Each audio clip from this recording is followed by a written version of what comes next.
Good afternoon and welcome to Capitan Morgan's War Games. Today's video is on the new chapter approved Warzone Grand Tournament Nephilim just released, and the balanced data slate update we've had around the same time. I won't cover points changes, but because most of you know we've had points drops across here and there across our units, but I will go into this and review this and the changes and what the balanced data sheet updates mean for us. But we'll do that after we've done a bit of housework, which is, as always, hit the likes if you enjoy the video, subscribe, hit the bell button to stay up to date with my content, comment down below because I enjoy interacting with you guys. So without further ado, let's get into the new releases, especially for orks. Right, first was the balanced data sheet up. You can see they've changed WAR abilities.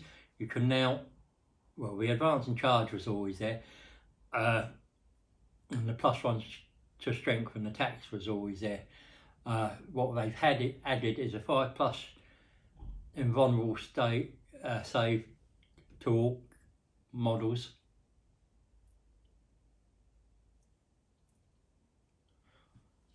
or ork units to be more precise, in stage 1, and the same with in stage 2. That invulnerable to save drops to a 6+, and you can get +1 to strength and to attacks. That's it. It applies to still the same keywords, core and character units. It could be very useful. It makes us more durable, and we'll have to see how that plays out against on the tabletop. That will be the big test. Will there be any difference on the tabletop to that? But the biggest changes came in the chapter approved. So first change was, of course, you're now only getting 6 command points if you're playing a strike force, and 3 if you're playing an incursion mission. The next change was on page 6 on the declare reserves and transports. You now have to have 1 model or unit in a dedicated transport. If you've got nothing in it, it's destroyed at the start of the battle.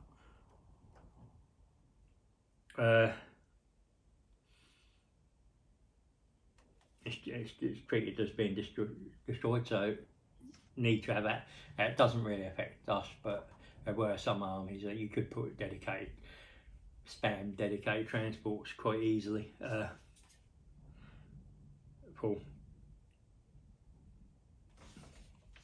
Then we'll get onto the secondary objectives. First one is in the purge enemy. Assassination hasn't changed. Bring it down has changed. So they've added in models with 20 or more wounds. You should get 4 points for each of them. So that includes Titan Hunter into that bring it down category now. They've got rid of Titan Hunter. Grind them down stays the same. No, prisoners stays the same. Get the same additional point if you get 50, and then 2 points if you get more than 100. So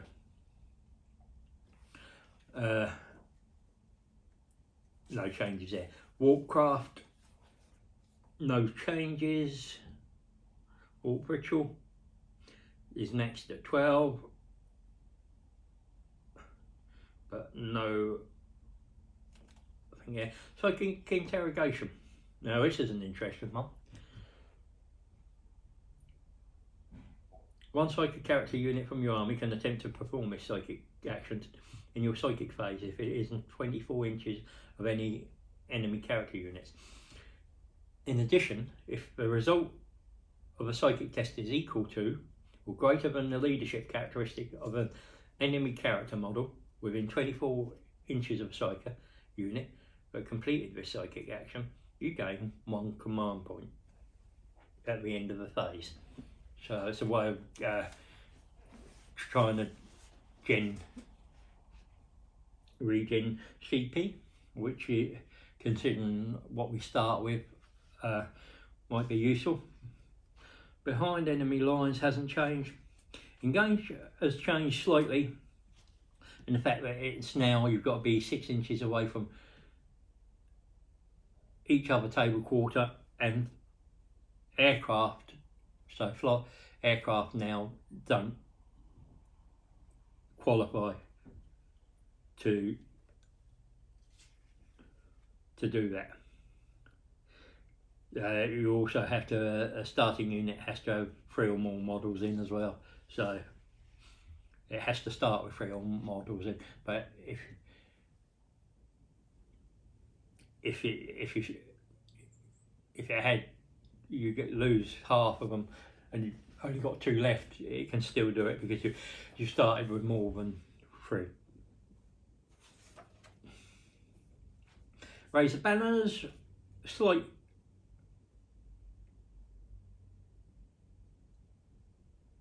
change where the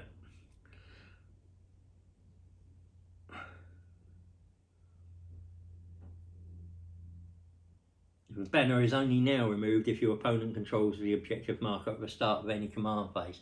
So he could come on to it in his fight phase and you could wipe him or deplete him enough that you still control it.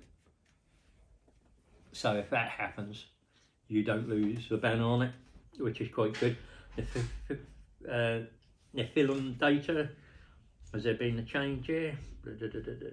Again, it's 6 inches up from any other table quarter, and the max on that is 12, so it's not really any changes in that.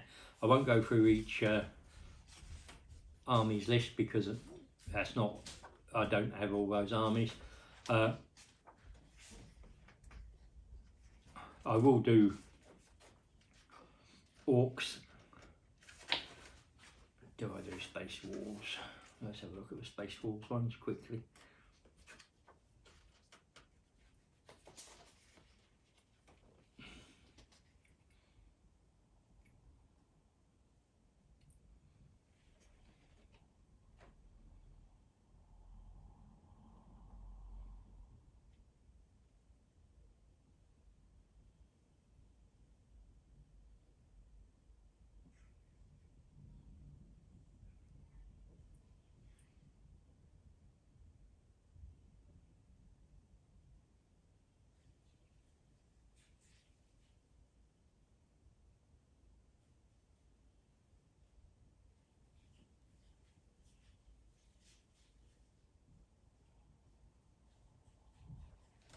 Yeah, no, I'll just stick with the orc ones.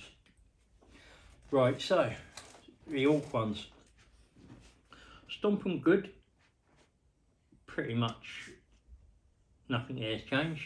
Green Tide has changed. The end of your, it used to be at the end of your turn score 1 victory point for each table quarter that had contained a unit with 11 or more orcs models in it.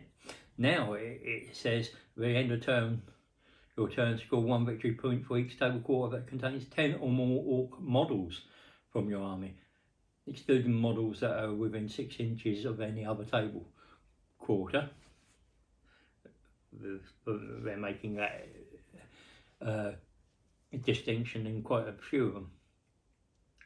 get the good bits has changed. At the end of your movement phase, one or more core units from your army can start to perform this action. Each unit from your army that starts to perform this action must be within the range of a different objective marker you control, that is not in either player's deployment zone. If a Luthor's or Gretchen unit is performing this action, it is completed at the end of your turn. Otherwise, it is completed at the start of your next command phase, so you can build your list around making this one possible. In any case, the action is only completed if a unit performing it is still within range of the same objective marker. Score 3 victory points each time a unit from your army completes this action to a maximum of 5 victory points per battle round. In most cases, you're only going to get 12 off this, but it's not a bad one. Purge the enemy, the biggest and the best. This has changed again. There's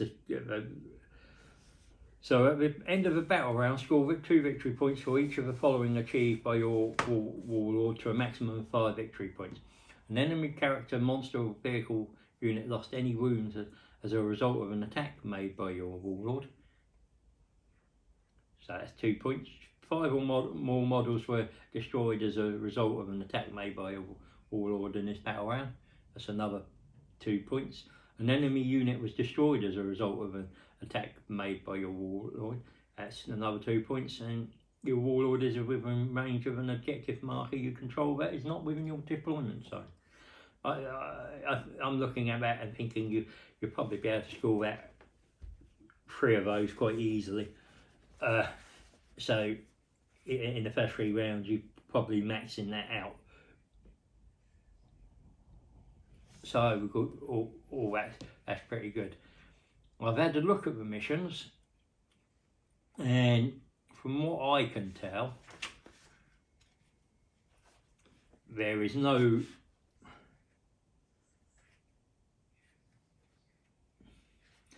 change for any of the mission rules that I can see.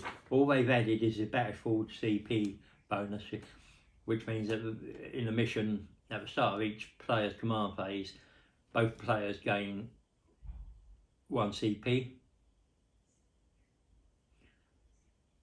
These CPs are battle force bonuses, so the limit of gaining a maximum of 1 CP per turn does not apply to CPs gained as a result of this rule.